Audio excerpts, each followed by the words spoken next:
Hello friends, मैं सोनी शर्मा आप सभी का स्वागत करती हूं अपने यूट्यूब चैनल पर। देखिए, आज की वीडियो उन सभी पेरेंट्स के लिए बहुत ही इंपॉर्टेंट होने वाली है जो भी पेरेंट्स अपने बच्चों का फॉर्म दिल्ली के प्राइवेट स्कूल में EWS, DG या CWSN कैटेगरी के तहत भरना चाहते हैं। और देखिए, ये जो फॉर्म है DOE ने सर्कुलर जारी करके बता दिया है कि फॉर्म 10 फरवरी 2023 से रिलीज़ हो जाएंगे और ये फॉर्म ऑनलाइन भरे जाएंगे और आप अपने बच्चे का फॉर्म घर बैठे ही मोबाइल के थ्रू या लैपटॉप के थ्रू भर सकते हैं। आपको कहीं भी जाने की ज़रूरत नहीं है। जैसे ही फॉर्म निकलेंगे मैं आपको पूरा फॉर्म भर के बताऊंगी कि कैसे आपको फॉर्म भरना है। फॉर्म भरने में जो फॉर्मेट आते हैं वो किस तरह के होते हैं, कहाँ पे आपको कौन से डॉक्यूमेंट्स का नंबर लगाना है। हो सकता है कि फॉर्म भरने के फॉर्मेट में कुछ चेंजेस हो, तो जैसे ही फॉर्म निकलेंगे मैं आपको पूरा फॉर्म भर के उसकी वीडियो आपके साथ शेयर करूंगी। और मैं यहाँ सभी पेरेंट्स से कहना चाहूँगी कि 10 तारीख को फॉर्म रिलीज़ होंगे शाम 5 बजे। आप प्लीज़ उसी दिन फॉर्म भरने के लिए मत बैठिएगा, आप 1-2 दिन रुक के फॉर्म भरिएगा। पहले फॉर्म का फॉर्मेट समझ लीजिएगा कि आप जिस कैटेगरी में आते हैं वहाँ पर आपको कौन सा नंबर लगाना है, कौन सा नंबर वहाँ पे ऐड करना है। क्योंकि देखिए, पिछली बार जब मैंने वीडियो बनाया था और पिछली बार बहुत से ऐसे पेरेंट्स के कमेंट मुझे आ रहे थे कि मैम हमारे फॉर्म में ये गलती हो गई है, वो गलती हो गई, अब हम क्या करें।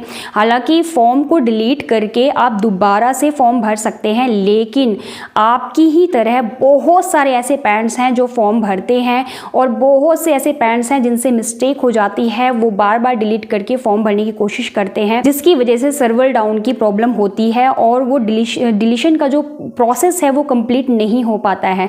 तो इसलिए मैं आप सभी पेरेंट्स से कहूँगी कि जो भी 2023 और 24 के सत्र में फॉर्म भरने के लिए सोच रहे हैं, आप 1 या 2 दिन रुक कर ही फॉर्म भरिएगा। आराम से, तसल्ली से फॉर्म को पहले समझ लीजिएगा कि कैसे फॉर्म को भरना है। उसके बाद ही शांति से अपने घर में बैठ के सारे डॉक्यूमेंट्स अपने पास रख के फॉर्म भरिएगा, ताकि आपसे कोई भी मिस्टेक ना हो। क्योंकि कई बार क्या होता है, जो भी आपने फॉर्म में नंबर इंक्लूड किया है, कहीं ना कहीं छोटी सी मिस्टेक अगर उसमें हो जाती है, आपके ओरिजिनल डॉक्यूमेंट से थोड़ा सा भी डिफरेंट होता है, तो एडमिशन के टाइम में अगर आपके बच्चे का नाम आ गया, एडमिशन के टाइम में वहाँ पर आपको बहुत सारी परेशानी उठानी पड़ सकती है। क्योंकि डॉक्यूमेंट्स आपके दोनों मैच करने चाहिए, जो फॉर्म भरने के टाइम में लगाया था वो नंबर और जो आप ओरिजिनल वेरीफाई करने के लिए ले जाते हैं स्कूल में वो नंबर, दोनों बिल्कुल मैच करने चाहिए।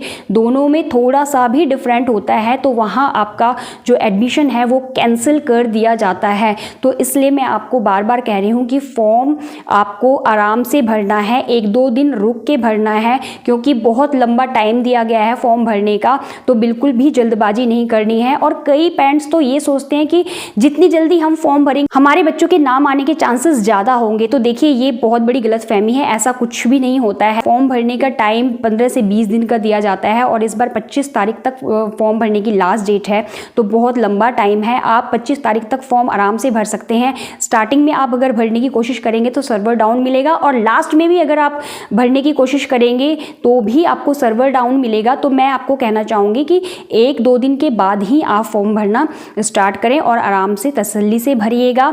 और ये गलतफहमी निकाल दीजिए मन से कि आप जल्दी फॉर्म भरेंगे, जितनी जल्दी फॉर्म भरेंगे उतने जल्दी जो चांसेस हैं आपके बच्चों के नाम आने के होंगे। तो ऐसा कुछ भी नहीं है। लकी ड्रॉ के थ्रू ही आपके बच्चों का नाम आता है। तो सभी फॉर्म को जब तक कलेक्ट नहीं कर लिया जाता है तब तक लकी ड्रॉ नहीं निकाला जाता है। तो कंप्यूटराइज लकी ड्रॉ के थ्रू फॉर्म निकलते हैं।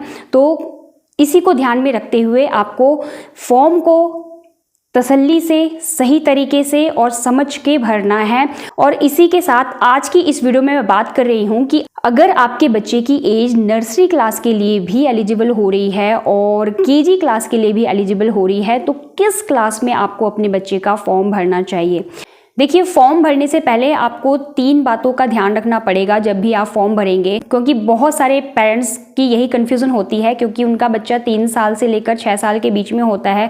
तो कहीं ना कहीं उनके बच्चों की जो एज होती है वो नर्सरी क्लास के लिए भी सूटेबल होती है और केजी क्लास के लिए भी सूटेबल होती है। तो वहाँ वो बहुत कन्फ्यूज़ होते हैं कि किस क्लास में भरें जिससे कि उनके चांसेस नाम आने के ज़्यादा हों। तो मैं पहले ये बताना चाहूँगी कि आपको कि नर्सरी क्लास में जब आप फॉर्म भरते हैं तो उसमें जो नाम आने के चांसेस मेरे हिसाब से ज़्यादा होते हैं, क्योंकि नंबर ऑफ़ सीट्स उसमें ज़्यादा होती है। क्योंकि नर्सरी क्लास में फ्रेश एडमिशन होते हैं और जितने भी एडमिशन होते हैं फ्रेश, उसी के ऊपर टोटल नंबर ऑफ सीट निकाली जाती है और उसी टोटल नंबर सीट के ऊपर EWS, DG और CWSN कैटेगरी की सीट्स को रिजर्व रखा जाता है। तो इसके हिसाब से अगर देखें तो नर्सरी क्लास में नाम आने के चांसेस ज़्यादा होते हैं, क्योंकि उसमें नंबर ऑफ सीट जो होती है रिजर्वेशन की वो ज़्यादा होती है। अगर KG क्लास में मैं बात करूँ तो देखिए, जो नर्सरी क्लास में एडमिशन्स होते हैं और नर्सरी क्लास में जिन बच्चों का नाम इस कैटेगरी में आया होता है, वो सभी बच्चे आगे फॉरवर्ड होते हैं KG क्लास में। तो इस तरह से जो नंबर ऑफ सीट्स होती है वो कम हो जाती है KG क्लास में, और फ्रेश एडमिशन अगर किसी बच्चे का होता है तो उसके अकॉर्डिंग सीट्स को और बढ़ाया जाता है। तो कहीं ना कहीं जो KG क्लास में सीट्स होती है वो बहुत ही कम होती है। हो सकता है कि आपके एरिया के जो स्कूल हैं उसमें KG क्लास में सीट ना भी मिले, लेकिन नर्सरी क्लास में लगभग सभी स्कूलों में सीट वैकेंट होती है इस कैटेगरी में भरने के लिए। और दूसरी बात देखिए, आपको ध्यान रखना है, सबसे पहले आपको अपने बच्चे को समझना है। मान लीजिए आप अपने बच्चे का एडमिशन KG क्लास में करवाना चाहते हैं, तो उसके लिए आपको ये देखना होगा कि आपके बच्चे ने नर्सरी क्लास कहीं से पढ़ा है। अगर किसी स्कूल में आपके बच्चे ने नर्सरी पढ़ा है तो वो उतना नॉलेज ले चुका होगा, जितना नर्सरी क्लास के सिलेबस में होता है उतना वो बच्चा कवर कर चुका है। तो KG क्लास के लिए अगर देखा जाए तो वो सूटेबल होता है, तो उसका फॉर्म आप KG क्लास में आसानी से भर सकते हैं।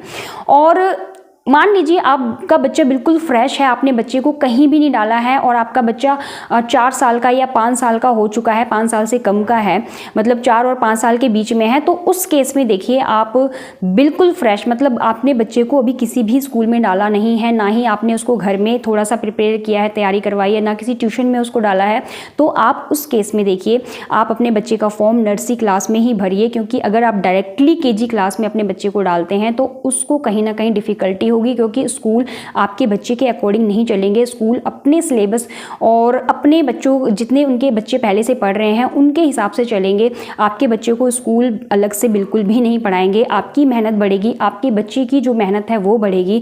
तो यहाँ मैं कहना चाहूँगी कि आपको अपने बच्चे की सूटेबिलिटी देखनी है कि आपका बच्चा किस क्लास के लिए सूटेबल रहेगा अपनी नॉलेज के हिसाब से। और ये बातें जो हैं आप पर डिपेंड करती हैं, क्योंकि आप ही हैं जो अपने बच्चे को अच्छी तरह से समझ सकते हैं। अगर मुझसे पूछें तो मैं बिल्कुल भी नहीं बता पाऊंगी, या किसी और से भी पूछेंगे तो भी वो बिल्कुल नहीं बता पाएगा आपके बच्चे को बिना देखे समझे। और आप अपने बच्चे को बिल्कुल अच्छी तरह समझते हैं, अपने बच्चों की जो पढ़ाई है उसका लेवल क्या है, वो कितना सीख चुका है, और इस तरह की बहुत सी चीज़ें आप अपने बच्चे में ऑब्जर्व कर सकते हैं। और अपनी समझदारी से अपने बच्चे की जो क्लास है वो चूज़ करके ही अपने बच्चे का फॉर्म भरिएगा। मैं आपको यही कहना चाहूँगी, क्योंकि छोटे बच्चे हैं, ज़रूरी नहीं है कि उनके ऊपर प्रेशर दिया जाए एज के अकॉर्डिंग।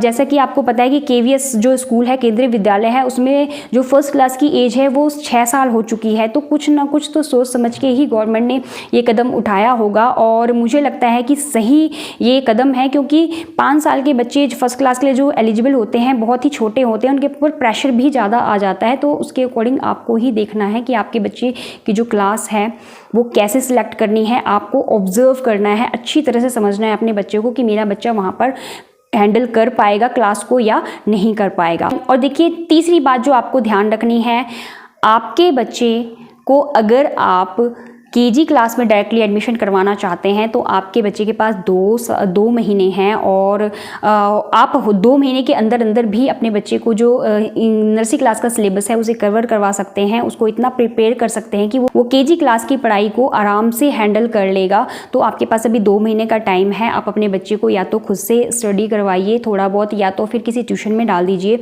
और वहाँ पर उनको बोलिए कि नर्सरी क्लास का थोड़ा सा इंट्रो उसको करवा दिया जाए, ताकि वो जब KG क्लास में जाएगा तो उसे लिखने में या समझने में डिफ़िकल्टी ना हो। और मैं बार बार कह रही हूँ कि स्कूल आपके बच्चे को अलग से नहीं पढ़ाएंगे, वो पूरी क्लास को लेके चलते हैं, सभी बच्चों को एक साथ लेके चलते हैं। चाहे आपका बच्चा वहाँ पढ़ पाएगा या नहीं पढ़ पाएगा, उससे उन्हें कोई लेना देना नहीं है, वो सारी जिम्मेदारी आप पर थोपेंगे। इसलिए आप अपने बच्चे को ध्यान से समझिए, उनको उनकी अंडरस्टैंडिंग को समझिए कि वो कितना कैच कर पाएंगे पढ़ाई को।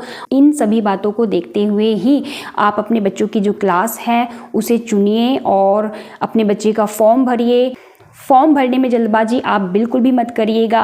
फॉर्म कैसे भरे जाएंगे उसका वह वीडियो आपके लिए जल्द से जल्द लेके आऊँगी। जैसे ही फॉर्म का ऑनलाइन फॉर्म भरना शुरू हो जाएंगे मैं आपके सामने वीडियो लेकर आऊँगी। उस वीडियो को देखिएगा, उसे समझिएगा, किस कैटेगरी में आप भर रहे हैं फॉर्म, आपको किस कैटेगरी में सिलेक्ट करना है। और लास्ट ईयर भी मैंने इसके रिगार्डिंग वीडियो बनाई है, उसका लिंक मैं डिस्क्रिप्शन में दे दूँगी। आप या तो प्लेलिस्ट पर जाइए, वो प्लेलिस्ट है EWS DG एडमिशन और 2022 के नाम से है। उस प्लेलिस्ट पर जाइए और वहाँ पर देखिए जो भी फॉर्म भरने का वीडियो होगा उसे देखिए और उसे समझिए। तो इन्हीं शब्दों के साथ आज की वीडियो में इतना ही। अगर आप मेरे चैनल पर नए हैं और चैनल को सब्सक्राइब नहीं किया है तो प्लीज़ चैनल को सब्सक्राइब जरूर कर दीजिएगा, क्योंकि आपको इस चैनल पर इसी तरह की नॉलेजेबल वीडियो देखने के लिए मिलती रहेगी। Thank you so much. मिलते हैं अपने नेक्स्ट वीडियो में।